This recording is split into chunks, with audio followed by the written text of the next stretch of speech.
Hi, my name is Tammy Tiller-Hewitt, and I wanted to talk to you about your post-COVID relaunch and recovery efforts. Last week, we hosted a webinar where we went over a relaunch and recovery readiness checklist where hundreds of healthcare executives from around the country tuned in.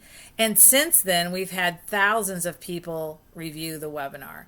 So I want to talk to you. We built 5 assumptions around the influx of pinned up business, around are we really going to stretch our resources when it comes in through capacity and staffing.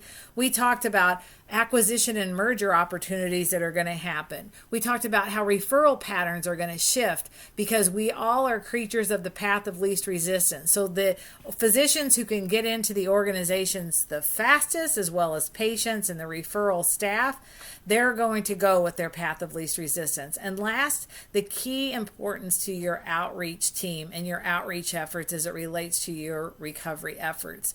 If you haven't already viewed the webinar or reviewed the checklist that we worked off of, the readiness checklist, just hit the link below and it'll take you directly to it where you can download and start listening to it today.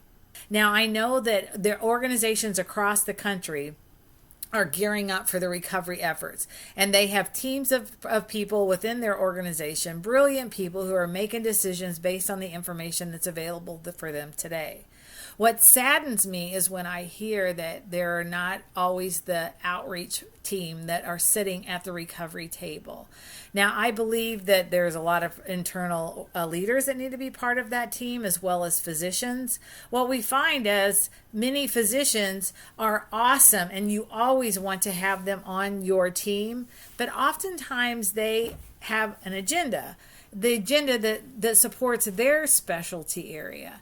So the advantage to having your outreach professional on your team always is that they represent the masses. So where you may be talking about surgery, the surgeons are going to be thinking about how they can get in and operate and what's going on in the surgery department.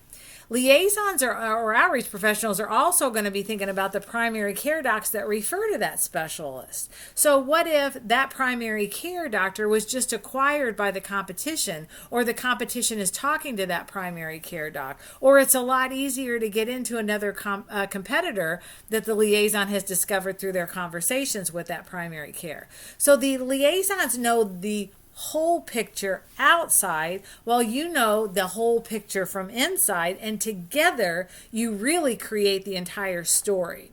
And that will make your recovery efforts so much more robust. So please, I know that all of the ways the outreach team seems to be the low-hanging fruit when we're looking at things that we should cut within the organization. We're trying to look at cost-cutting measures. That is not the area that you need to cut. They are mission critical to staying in contact with your referral sources on a daily basis. There's no one else in the organization that has that trusted advisor status with so many referral sources at the same time. If you ever want to talk about this and try to understand it from our perspective, we're always just a phone call or an email away. But just know, we are here. We are standing ready to support you in any way with your recovery efforts. And if that means a strategy call, please don't hesitate to call. That's complimentary. We will not charge you for that call. All right, so good luck on all of your recovery efforts, and may God bless you and your organizations.